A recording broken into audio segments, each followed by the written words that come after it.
اللہ تبارک و تعالی اپنے بندوں کے حق میں رحمت والے فیصلے کرتا ہے، درگزر والا معاملہ فرماتا ہے۔ جگہ جگہ قرآن مجید میں اللہ تعالیٰ نے اپنے بندوں پر رحمت کرنے کا ذکر فرمایا۔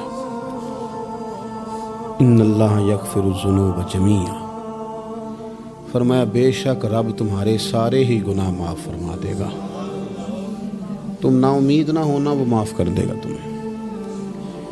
قرآن مجید میں فرمایا ان اللہ بالناس لرؤوف الرحیم، بے شک اللہ اپنے بندوں پر بڑا ہی مہربان اور نہایت ہی رحم کرنے والا، رؤوف اور رحیم ہے، بڑا مہربان ہے، کرم فرماتا ہے۔ اللہ تعالیٰ اپنے بندوں سے بڑا جلد راضی ہو جاتا ہے، وہ اپنے بندوں کو بہت زیادہ مشقت میں نہیں ڈالتا،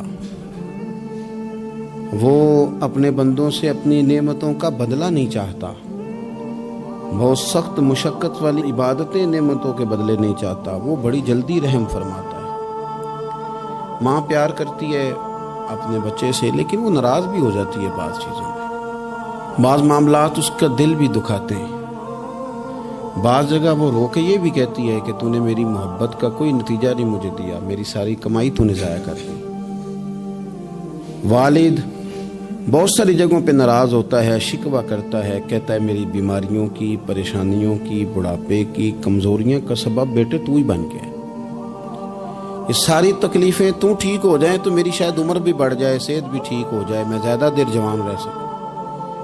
ناراض ہوتے ہیں ماں باپ، اسی طرح ماں باپ راضی بھی ہو جاتے ہیں، وہ بڑی جلدی راضی ہو جاتے ہیں۔ میں اکثر کہتا ہوں کہ والد کو راضی کرنے میں 5-7 منٹ لگ جاتے ہیں، اماں تو 1.5-2 منٹ میں راضی ہو جاتی ہے۔ ابا جی کو 5-7 منٹ لگتے ہیں، کئی دفعہ کہنا پڑتا ہے، کوئی دلائل دینے پڑتے ہیں، لیکن والدہ کے لیے تو کچھ بھی نہیں، آپ نیرا جا کے پیروں میں بیٹھ ہی جائیں، کچھ بھی نہ کریں، آپ پورا روئیں نہ، رونے والا منہ ہی بن جائے تو اماں تو نرم ہی نرم ہے، جس وقت جو مرضی آپ کرا لیں ہو گیا۔ اللہ تبارک و تعالی بلا مثال و بلا تشبیہ سمجھانے کے لیے عرض کرتا ہوں، اللہ بھی بعض معاملات میں اپنے بندوں سے ناراض ہو جاتا ہے، وہ کہتا ہے میں تکبر کرنے والوں کو پسند نہیں کرتا، وہ کہتا ہے فسادی پسند نہیں ہے، وہ فرماتا ہے کہ راہوں میں کجی کرنے والے پسند نہیں ہیں، وہ فرماتا ہے کہ بدعہدیاں کرو گے تو میں صبح قیامت تم سے سوالات کروں گا۔ اللہ تبارک و تعالیٰ بہت ساری چیزوں کو ناپسند کرتا ہے، ناراض ہو جاتا ہے، بلکہ نبی پاک صلی اللہ تعالی علیہ وسلم نے فرمایا تم بات کرتے کرتے کوئی ایسا جملہ بول دیتے ہو کہ رب اتنا ناراض ہوتا ہے کہ تمہیں پتہ بھی نہیں ہوتا، تمہارے لیے جہنم کا فیصلہ کر دیتا ہے۔ اس لیے پہلے تولو پھر بولو، خود اپنے لفظوں کی تو تم پہرے داری کرو نا کہ میں کیا کہہ رہا ہوں، کوئی ایسا جملہ، کوئی ایسی بات وارث شاہ مان کری نہ وارثاں دا، کوئی ایسی بات نہ تمہاری زبان سے نکلے۔ اور حضور یہ بھی فرماتے ہیں کہ اس کا دوسرا پہلو بھی ہے، بعض اوقات تم بات کرتے ایسا جملہ کہتے ہو وہ اتنا راضی ہوتا ہے کہ تمہارے لیے جنت کا فیصلہ فرما دیتا ہے۔ مسلمان کو اب یہ حکم ہے، اس ساری گفتگو کا نتیجہ یہ ہے کہ وہ اپنے جذبات پر، خیالات پر، نگاہوں پر، زبان پر، کانوں پر تھوڑی توجہ دے، بے لگام نہ بنے، بے ترتیب نہ بنے، جو طبیعت میں آئے کر نہ گزرے، تھوڑا سا نہ سوچے سمجھے اور تھوڑا سنبھل کے چلے، کبھی ان کاموں کی طرف نہ جائے جن سے رب ناراض ہو جاتا ہے، ان کاموں کی طرف بڑھے جن سے اللہ راضی ہوتا ہے۔ میرے نبی پاک صلی اللہ تعالی علیہ وآلہ وسلم نے ارشاد فرمایا، بعض احادیث میں لفظ یہ ہیں کہ اللہ اپنے بندوں کو دیکھ کے مسکراتا ہے، جو اس کی شان کے لائق ہے۔ جس ترتیب سے ہم مسکراتے ہیں، جس ترتیب سے ہم روتے ہیں، جس ترتیب سے ہم کسی بات کا اظہار تشکر کرتے ہیں، خدا ان باتوں سے پاک ہے۔ اب بہت ساری حدیثوں میں آیا کہ وہ مسکراتا ہے، تو کیا مطلب ہے مسکرانے کا؟ تو علماء تفسیر نے لکھا ہے مسکرانے کا مطلب یہ ہے کہ وہ بڑا ہی راضی ہوتا ہے اپنے بندے سے، بڑا راضی ہوتا ہے، یہ مطلب ہے۔ ایک تو مسکرانے کا مطلب یہ کہ وہ بڑا راضی ہو گیا، وہ مسکرا دیا اپنے بندے پہ، اور ایک اس کا معنی خود نبی پاک صلی اللہ تعالی علیہ وسلم نے بیان فرمایا، مسند امام احمد بن حنبل میں حدیث ہے، حضور سید عالم علیہ السلام سے صحابہ نے پوچھا، یا رسول اللہ شہید تو بڑے لوگ ہوتے ہیں، شہیدوں میں افضل کون ہے؟ تو اللہ کے حبیب علیہ السلام فرمانے لگے، وہ والا بندہ جو ڈٹ گیا تھا کافروں کے مقابلے میں، وہ ہلا نہیں، پوری طرح ڈٹ کے جو لڑا وہ شہداء میں افضل ہے۔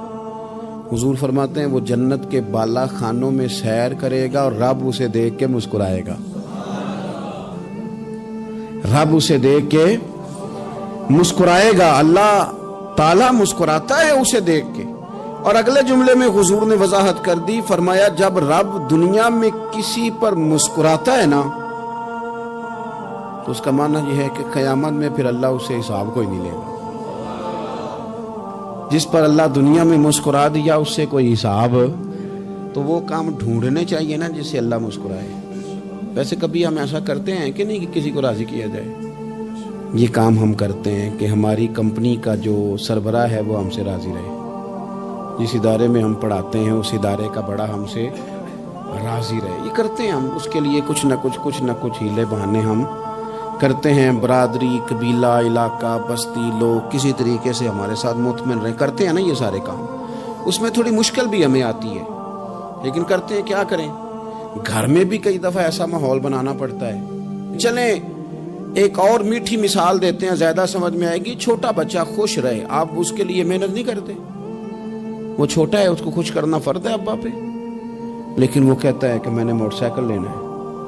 چھوٹا ہے، چلا ہی نہیں پائے گا، تو ابا پھر اسے راضی کرتا ہے، کہتا ہے بیٹے چھوٹا سائیکل لے لے، چل میں تجھے اڑانے والا جہاز لے دیتا ہوں۔ مقصود کیا ہے کہ اس کو ناراض نہیں کرنا، یہ روئے نہ، اس کا دل نہ ٹوٹے۔ ہو یارو سنو نا میں کیا کہہ رہا ہوں، اگر چھوٹے بچے کے لیے وہ چیزیں ڈھونڈتے ہو، میرے ابا جی نا اپنے نواسے کے لیے کھلونا لے کے آئے تو بچہ بڑا ہی کھیلا، تو ابا جی کہنے لگے لو پیسے پورے ہو گئے میرے۔ بچے کو پسند بڑا ہے نا، پیسے پورے کر چھڑے نے، دیکھو نا جی کتنا اس کو راضی ہوا ہے۔ تو انسان کیا کرتا ہے کہ کوشش کرتا ہے، چھوٹا بچہ بھی ناراض نہ ہو تو وہ چیزیں وہ ڈھونڈتا ہے کہ اس کو کیا پسند ہے، چاکلیٹ لے جاؤں، فلاں چیز لے جاؤں، آئس کریم لے جاؤں۔ تو ایک بچے کے لیے، گھر کے لیے، سربراہ کے لیے اتنی محنت کرتے ہو، تو وہ کام بھی ہمیں ڈھونڈ کے تلاش کرنے چاہیے نا جس سے رب راضی ہوتا ہے، اللہ راضی ہوتا ہے۔ بتاؤں وہ کون سے کام ہیں؟ نبی کریم صلی اللہ تعالی علیہ وسلم نے ارشاد فرمایا، 3 لوگ ہیں جنہیں دیکھ کے رب مسکراتا ہے۔ یا رسول اللہ صلی اللہ علیہ وسلم وہ کون سے؟ تو محبوب فرمانے لگے، ایک وہ بندہ ساری مخلوق سوئی ہے، آدھی رات ہے، رات کا پچھلا پہر ہے، اس نے اٹھ کے وضو کر لیا، مصلی پہ کھڑا ہو گیا خدا کی یاد میں، فرمایا اسے دیکھ کے رب مسکراتا ہے جو اس کی شان کے لائق ہے، مسکراتا ہے اللہ۔ یہ تو سونے کا ٹائم تھا، یہ تو گہری نیند آنے کا وقت تھا، رات کا پچھلا پہر، رات پوے تے بے درداں نو نیند پیاری آوے، تے درد منداں نو یاد سجن دی ستیاں وی آن جگاوے، اور ساون کی کالی راتوں میں جب بوندا باندی ہوتی ہے، وہ راتوں کو اٹھ روتے ہیں جب خلقت ساری سوتی ہے، اللہ مسکراتا ہے۔ اور سننا میرے بھائی، میرے نبی پاک صلی اللہ تعالی علیہ وسلم فرماتے ہیں جب مسلمان نماز کے لیے صفیں بناتے ہیں نا، ترتیب لگ رہی ہوتی ہے، اب اللہ کی بارگاہ میں کھڑے ہوں گے، قیام کریں گے، رکوع کریں گے، سجود کریں گے، فرمایا جب مومن صفیں بناتے ہیں تو رب دیکھ کے مسکراتا ہے، مسکراتا ہے۔ کمال ہو گئے عروج بندگی کا، جب بندے کو دیکھ کے رب مسکرائے، خدا بندے سے خود پوچھے بتا تیری رضا کیا ہے، مسکراتا ہے۔ اور میرے نبی پاک علیہ السلام فرماتے ہیں جب مجاہد جہاد کے لیے صفیں سیدھی کرتے ہیں، آج تو یہ رب کے نام پہ مرنے ہی آ گئے، یہ صفوں میں کھڑے ہوں گے، ترتیب سے لڑیں گے، ترتیب سے گلا کاٹیں گے کافروں کا یا شہادت لیں گے۔ فرمایا جب جہاد کے لوگ صفیں بناتے ہیں تو رب انہیں دیکھ کے مسکراتا ہے۔ کتنے نصیبوں والا وہ بندہ ہے جسے دیکھ کے مسکرا دیا۔ او یار کبھی تیرا بیٹا تیرے سامنے مسکرائے نا چھوٹا تو تیرا دل باغ ہو جاتا ہے۔ تیری ماں بیمار کسی ایک دن صحیح طرح ہنس پڑے تو طبیعت خوش ہو جاتی۔ مجھے بتاؤ نا جس کا رب بھی اسے دیکھ کے ہنس پڑے، جو اس کی شان کے لائق ہے، کیا اس بندے کے نصیبیں ہیں، کیا اس کے مقدر ہیں۔ آپ اس مقام پر اپنے آپ کو لائیں. اب دیکھیں نا یہ حدیث ہم نے سن لی, اب ہم نے نا اس طرح صفحے نہیں بنانے جس طرح ساری دنیا, اب ذرا صفحے بھی شوق سے بنائیں گے.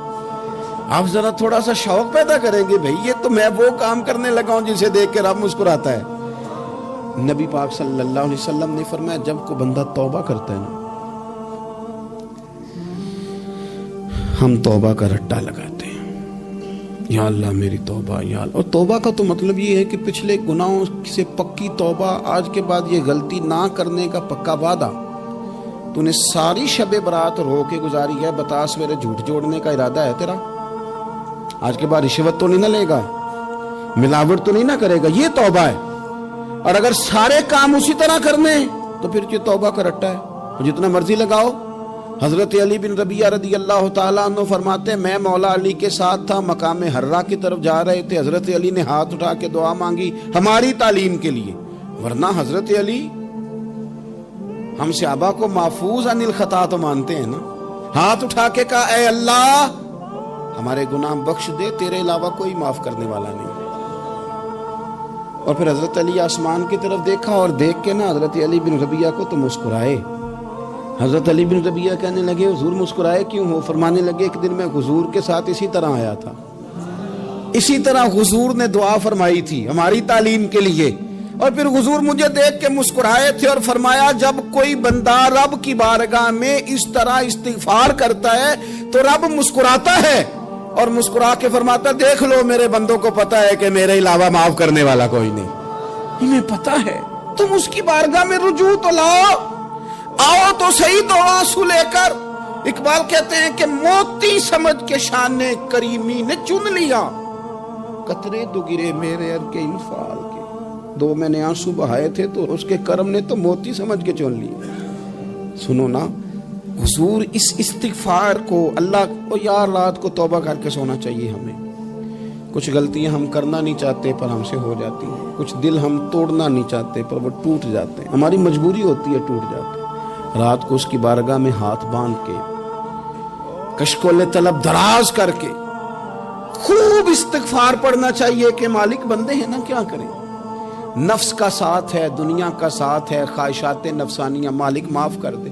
درد سے توبہ, رسم نہ ہو, کہانی نہ ہو, لفظ نہ ہو, جملے نہ ہو, اور جناب ایسے لوگوں کے بیچ بڑے ہاتھ باندھ کے, اور بڑا کوئی ضرورت نہیں, آپ اکیلے اپنی چارپائی پہ بستر کے اندر منہ دے کے بھی درد سے کہیں گے نا معاف کر دے تو وہ تو مہربانی بڑا ہے. میرے نبی پاک صلی اللہ علیہ وسلم مثال دیتے ہیں, فرمایا ایک آدمی صحرا میں جا رہا, صحابہ سے حضور خطاب کر رہے ہیں, فرمایا ایک آدمی صحرا میں جا رہا تھا, اس نے اپنی اونٹنی پہ کھانا پانی پیسے ہر چیز رکھی ہوئی تھی, صحرا تھا بہت بڑا, درمیان صحرا کے گیا تو تھوڑا سا سستانے کے لیے آرام کرنے کے لیے اونٹنی سے نیچے اترا.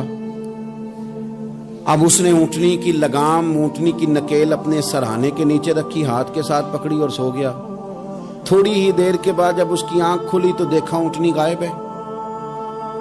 صحرا میں وہ پیدل نہ آگے جا سکتا ہے, نہ پیچھے جا سکتا ہے, نہ دائیں نہ بائیں, کھانے کو روٹی نہیں, پینے کو پانی کا قطرہ نہیں, تھوڑا ادھر بھاگا ادھر بھاگا, تھک گیا.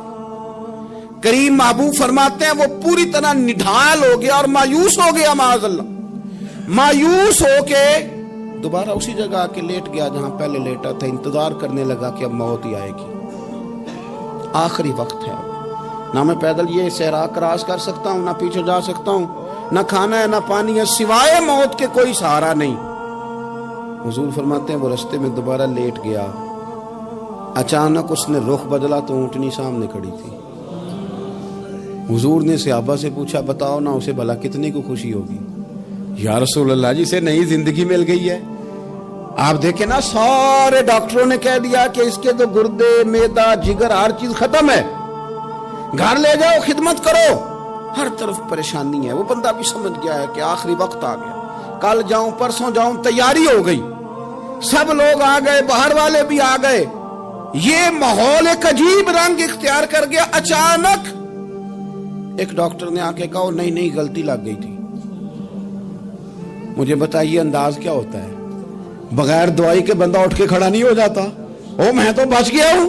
نبی پاک صلی اللہ علیہ وسلم فرمانے لگے اس کی اونٹنی مل گئی, بتاؤ بھلا اسے کتنی خوشی ہوگی. یا رسول اللہ وہ تو دوبارہ دنیا میں آ گیا. حضور فرمانے لگے اسے کچھ بھی خوشی نہیں ہوئی جب کوئی رب کا گناہگار بندہ آ کے توبہ کرتا ہے، رب کو اس سے کئی گنا زیادہ خوشی ہوتی ہے۔ میرا بندہ آ گیا، میرا بندہ آ گیا، میرے گھر آ گیا، اس نے آنسو بہائے ہیں، اس نے کہا اللہ میں تیرا ہی ہوں، تیرا ہی رزق کھاتا ہوں، تیری ہی زمین پہ رہتا ہوں، تیرے نام سے میری سانسیں چلتی ہیں۔ وہ آ گیا، فرمایا اس اونٹنی والے سے زیادہ رب کو خوشی ہوتی ہے جب گناہگار آ کے توبہ کرتا۔ گناہگاروں کے آنسو اس کی بارگاہ میں بڑے مقبول ہیں، لیکن ہم رسم ادا کرتے ہیں، توبہ نہیں کرتے۔ ہم اپنے آپ کے ساتھ دھوکہ کرتے ہیں، جھوٹ بولتے ہیں۔ ہم بندہ کوئی ناراض ہو جائے تو ہمیں کوئی نیند آتی، اس کے گھر چلے جاتے ہیں۔ ہم اپنے سارے رشتوں کو، تعلقات کو مینٹین کر کے رکھنے کے عادی ہیں۔ ہمیں پتہ ہے کہ وہاں میں نہیں جا سکا تو بیٹا بھیجتا ہوں، فلاں شادی پہ میں نہیں جا سکا تو بھتیجا بھیجتا ہوں، بھائی بھیجتا ہوں۔ ہر تعلق کا ہم نے خیال رکھا کوئی روٹھ نہ جائے، لیکن کمال ہے نا، یہ نہیں سوچا کہ اگر رب روٹھ گیا تو جب وہ روٹھ جائے نا تو سارے رشتے بھی بندے کے پاس موجود ہوں تو کوئی کرامت نہیں ہوتی، پھر کروڑوں روپیہ جیب میں ہوں تو ڈاکٹروں کی دوائیاں اثر نہیں کرتی۔ وہ روٹھ جائے تو پھر انسان اس طرح سے پھسلتا ہے کہ بڑے بڑے اس کے پاس دروازے ہوتے ہیں پر کسی جگہ اس کا ہاتھ نہیں لگتا۔ خدا را خیال کریں، دنیا روٹتی ہے تو روٹ جائے، رب رسول ناراض نہ ہونے پائیں، اس کا خیال کریں۔ حضور فرماتے ہیں وہ مسکراتا ہے، اسے خوشی ہوتی ہے جب کوئی اس کا بندہ اس کی طرف رجوع کرتا ہے۔ میرے عزیزو، رسول پاک صلی اللہ تعالی علیہ وسلم نے ان لوگوں کے تذکرے کیے جنہیں دیکھ کے رب مسکراتا ہے۔ ہم نا گناہگاروں پر بھی فتویٰ دینے میں جلدی کرتے ہیں اور نیکی پر بشارت دینے میں بھی جلدی کرتے ہیں، حالانکہ یہ ہماری ذمہ داری نہیں۔ پتہ نہیں اللہ تعالیٰ کس کو کب توفیق توبہ دے کے اپنے قریب کر لے، لیکن بڑی جلدی ہے، بڑی جلدی فتویٰ دینے میں۔ اور یہ فتویٰ اب صرف مفتیوں کا نہیں رہ گیا، یہ میری طرح کے، آپ کی طرح کے ڈھیروں لوگ ہیں جنہوں نے جیبوں میں فتوے ڈالے ہوئے۔ بھئی آپ نے کیوں ذمہ داری لے لی ہے جنت میں داخل کرنے کی اور نکالنے کی؟ یہ تو میرے رب کریم کا کرم ہے، وہ جس کو چاہے جب چاہے جتنا چاہے عطا کرے۔ لیکن کچھ لوگ نا بڑے پکے ہو گئے ہیں کہ شاید جو میں سوچ رہا ہوں وہی درست ہے۔ کبھی کبھی کچھ چیزیں عجیب بھی ہوتی ہیں، لہذا خدا کی رحمت پر بھروسہ کر کے بات کرنی چاہیے، اپنی مرضی کے فتوے نہیں داغنے چاہیے۔ وہ دیکھو جی فلانا بندہ یوں کر رہا ہے، آپ کو پتہ ہی نہیں پوری بات کا، آپ کو علم ہی نہیں پوری بات کا۔ حضرت بہاءاللہ نقشبند بخاری رحمت اللہ علیہ فرماتے ہیں میں حج کرنے گیا تو وہاں میں نے ایک آدمی کو کروڑوں کا کاروبار کرتے دیکھا تو میرے دل میں خیال ہے یہاں بھی اللہ اللہ کرنی چاہیے تھی، دنیا داری کر رہا ہے۔ لیکن فرماتے ہیں حج سے فارغ ہوئے تو میں نے دیکھا وہی بندہ سارا کچھ رب کی بارگاہ میں خیرات کر رہا ہے، اور سینکڑوں غریب حاجی ہیں جن کو پورے خرچے دے رہا ہے۔ تو میں نے وہیں اپنی سوچ سے توبہ کی کہ میں کہاں تھا۔ بڑی جلدی کھڑے نہ ہو جائیں۔ حضرت حسن بصری رحمت اللہ تعالی علیہ ارشاد فرماتے ہیں کہ میں دریا کے کنارے گیا تو وہاں میں نے ایک شخص کو دیکھا، وہ اپنی ایک خاتون کی گود میں سر رکھ کے بیٹھا اور قریب ایک بوتل بھی پڑی ہے۔ میرے دل میں معاذ اللہ خیال آیا کہ دیکھو کس انداز میں ایک عورت کے ساتھ یہ ہے، اور پاس بوتل بھی پڑی ہے، جانے شراب ہے۔ کہتے میں سوچ ہی رہا تھا کہ اچانک کی کشتی آ رہی تھی دریا میں، وہ ہچکو لے کھائے، کشتی میں 4-5 لوگ تھے، وہ دریا میں ڈوبنے لگے۔ وہ آدمی تیزی سے اٹھا، دریا میں چھلانگ لگائی، پہلے ایک کو نکالا، پھر دوسرا نکالا، پھر تیسرا نکالا، ایک بندہ رہ گیا۔ کہنے لگا حضور مجھے تو آپ نے گناہگار سمجھا ہے، میں تو بڑے غلط انداز میں یہاں بیٹھا ہوں، آپ نے جو سوچا چلیں گے چوتھا بندہ آپ نکالنا ہے، کرے نا یہ کام، کرے نا یہ کام۔ بڑے بھولے بھالے بڑے اللہ والے، ریاض آپ کو بس ہم ہی جانتے ہیں، اتنی جلدی فتویٰ۔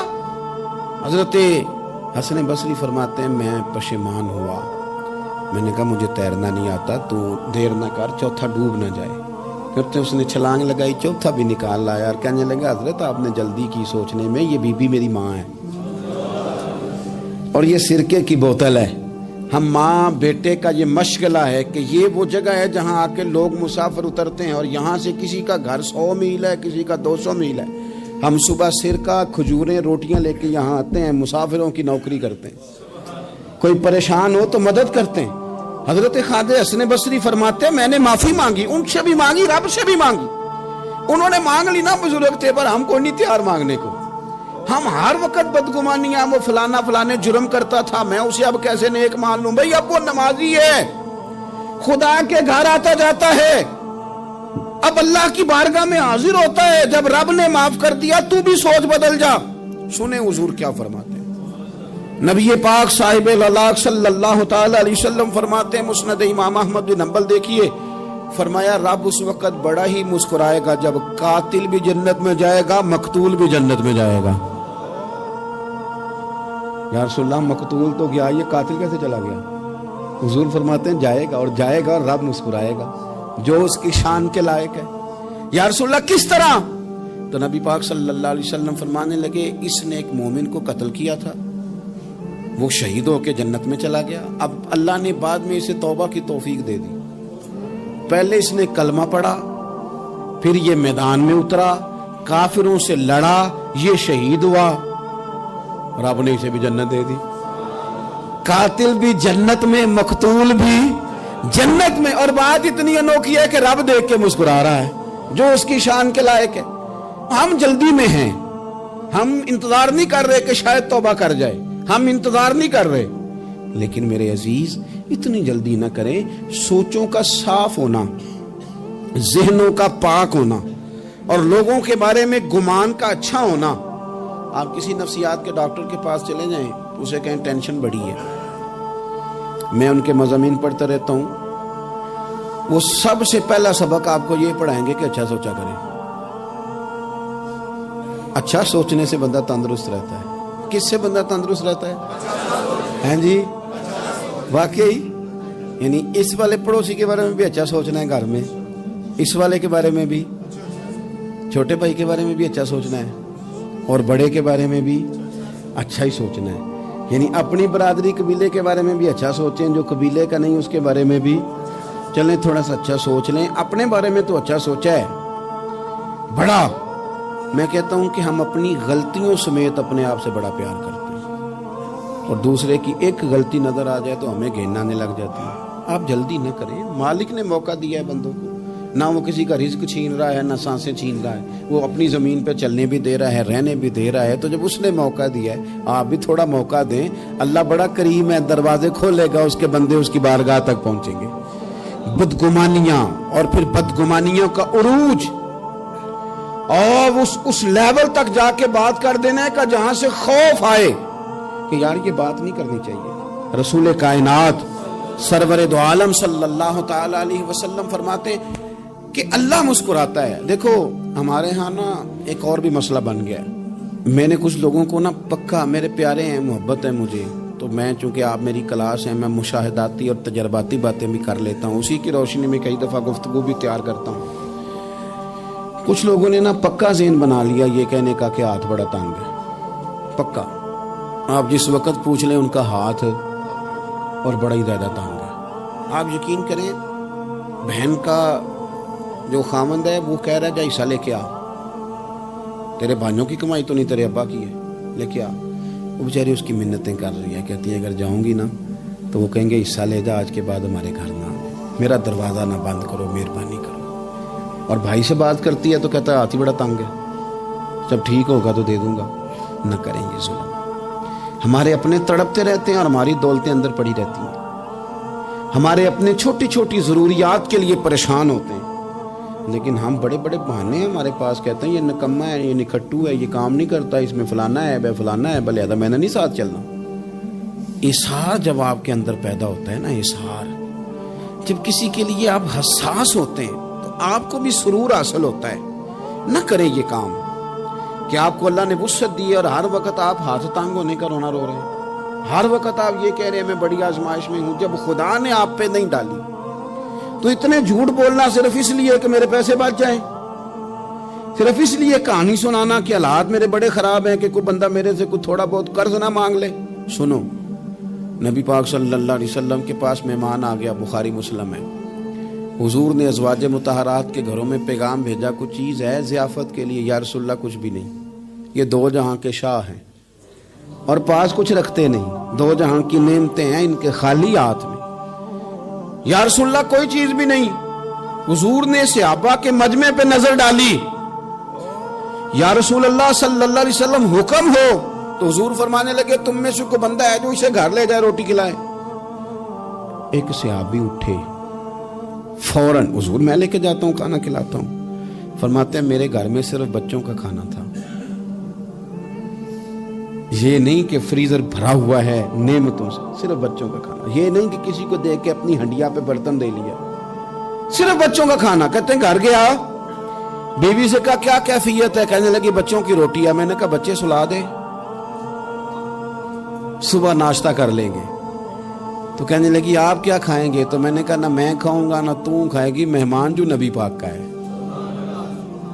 کہا اچھا، اب ذرا تجویز دیکھو میاں بیوی کی سوجھی آپس میں۔ کہتے ہیں کھانا لگا دینا، کیونکہ ایک آدھ بندے کا کھانا ہے۔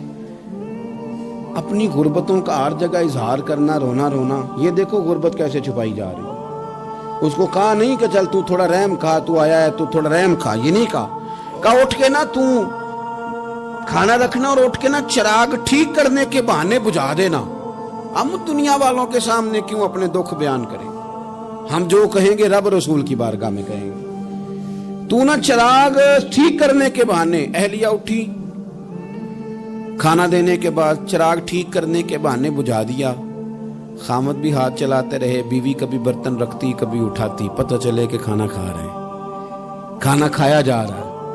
کہتے ہیں مہمان پیٹ بھر کے کھانا کھا گیا۔ یہ کام ہوا رات کے اندھیرے میں، اس وقت ہوا جب چراغ بھی بند تھا، اس وقت ہوا جب کوئی دیکھنے والا نہیں تھا، کسی پڑوسی کو بھی خبر نہیں تھی۔ فرماتے ہیں صبح کے اجالے میں اس مہمان کو لے کے مسجد نبوی میں نے قدم رکھا تو نبی کریم نے فرمایا رات جو تم نے کام کیا ہے نا اسے دیکھ کے میرا رب بڑا مسکرایا ہے، اللہ بڑا مسکرایا ہے۔ اللہ تر دامنی پہ شیخ ہماری نہ جائیے، ہم دامن نہ چھوڑ دیں تو فرشتے وضو کریں۔ یہ شان ہے صحابہ کی۔ نبی کریم علیہ السلام نے فرمایا رب رات مسکرایا تیرا یہ انداز دیکھ کے، اور اس نے قرآن نازل کیا وَيُبْصِرُونَ عَلَىٰ أَنفُسِهِمْ وَلَوْ كَانَ بِهِمْ خَصَاصَةٌ۔ کچھ لوگ وہ ہیں جنہیں بڑی بھی ضرورت ہو تو دوسروں پر اثار کر دیتے ہیں، قربانی دے دیتے ہیں۔ رب مسکرایا ہے، اندر پیسے رکھے ہوئے ہیں، اندر پیسے رکھے ہوئے ہیں، اور بہن آ کے منت کر رہی ہے کہ بھائی حالات بڑے خراب ہیں، تھوڑی سی مہربانی کر۔ تو کہتے ہیں بہن پردہ یہ ہے بس، کیسے بتاؤں تجھے حالات، تجھے کیا بتاؤں کام کتنی مشکل سے چلتا ہے، یہ پردہ یہ بس۔ بہرحال اگر تو نے کہا ہے نا 50,000 تو میں زیادہ نہیں کوئی 20 کو دے دوں گا تجھے، وہ بھی خاصی نیکی کر کے، وہ بھی بتا سکھا کے۔ رات اماں پہ علیحدہ سے احسان چڑھاؤں گا، ابا پہ علیحدہ سے چڑھاؤں گا کہ تمہاری بیٹی کے ساتھ تعاون کرنا، سارے علاقے کو ویسے ہی بتاؤں گا۔ اور وہ غریبنی بیچاری 20,000 لے کے گھر گئی ہے، پھر سفارشیں کر رہی ہے کہ مہربانی کرو۔ میں نے ایسے بھی دیکھے ہیں جو پہلے بیوی کو پکڑاتے ہیں تو دے، اس لیے کہ پھر وزیر اعظم تو ڈنڈا نکال لے گا تو بڑا مشکل ہو جائے گا پھر گھر میں رہنا، لہذا وہ یہ تو آگے لگ۔ یہ کیا لہجہ ہے آپ کا؟ یہ تو کسی کو بھی دیں تو چھپا کے دینے کا حکم ہے، کسی کو بھی دیں تو ہمیں حکم یہ ہے کہ سیدھے ہاتھ سے دینا ہے، الٹے کو خبر۔ اور یہ جو بالکل ہی اپنے ہیں ان پر تو پردہ پوشی آپ کے لیے ویسے ہی ضرورت تھی۔ میرے عزیز رب مسکراتا ہے۔ میرے نبی پاک علیہ السلام نے یہ اعمال ہمیں بتائے جن پر اللہ مسکراتا ہے، خوش ہوتا ہے۔ اور بعض لوگوں کو حضور نے نامینیٹ کیا، حضرت سعد بن معاذ رضی اللہ تعالیٰ عنہ عظیم صحابی تھے۔ یہ وہ خوبصورت صحابی ہیں جن کے جنازے کو کندھا میرے نبی پاک نے عطا فرمایا، حضور نے کندھا عطا فرمایا۔ کمال ہو گئی، نرخ بازار محبت کا انوکھا ہی ہو گیا، خود خریداروں میں شامل آ کے مولا ہو گیا۔ حضور نے کندھا دیا۔ حضرت سعد بن معاذ رضی اللہ تعالیٰ عنہ کا جب جنازہ اٹھا، ان کی والدہ رو پڑی، بڑے درد سے روئی، ماں تھی نا۔ ان کی آواز جب حضور تک گئی تو نبی پاک نے فرمایا آنسوؤں کو روک لے، آواز کو کم کر لے، تیرے بیٹے کی تو جب روح پرواز ہوئی ہے تو رب مسکرایا ہے۔ جس کے آنے پہ رب راضی ہو مسکرا دے جو اس کی شان کے لائق ہے۔ یہ تو وہ لوگ ہیں کہ جن کے جانے پر نا رب، وہ کسی نے کہا تھا کہ میرے مرنے پہ ہر سو شور مچ جائے گا، دیکھو گے میرے مرنے پہ ہر سو شور، تمہیں پتہ چل جائے گا جب ہم جائیں گے، میرے مرنے پہ ہر سو شور مچ جائے گا دیکھو گے، اور کہنے الوداع سرکار خود تشریف لائیں گے۔ اور درویش کہنے لگے بعد مرندے مکھڑا میرا ہو جاوے جے تازہ، پھر سمجھ لینا محبوب میرے نے آن پڑے ہے جنازہ، اور عاشق کا جنازہ ہے۔ ذرا دھوم سے نکلے اور محبوب کی گلیوں سے ذرا گھوم کے نکلے۔ فرمایا کہ ان کے تو جانے پہ رب کریم، اور حضور نے ایک دعا بھی دی۔ حضرت ابو طلحہ، حضرت طلحہ رضی اللہ تعالیٰ عنہ صحابی تھے، ان کا وصال ہو گیا تو حضور نے دعا بھی دی۔ فرمایا یا اللہ جب میرا طلحہ ہے نا تو اس سے مسکرا کے بات کرنا، یہ تجھ سے مسکرا کے بات کرے جو تیری شان کے لائق ہے۔ تو اللہ تعالیٰ غائب درجے راضی ہوتا ہے۔ ایک دفعہ پھر بات دہراتا ہوں، جو میدان میں ڈٹ کے شہید ہو رب اسے دیکھ کے مسکراتا ہے۔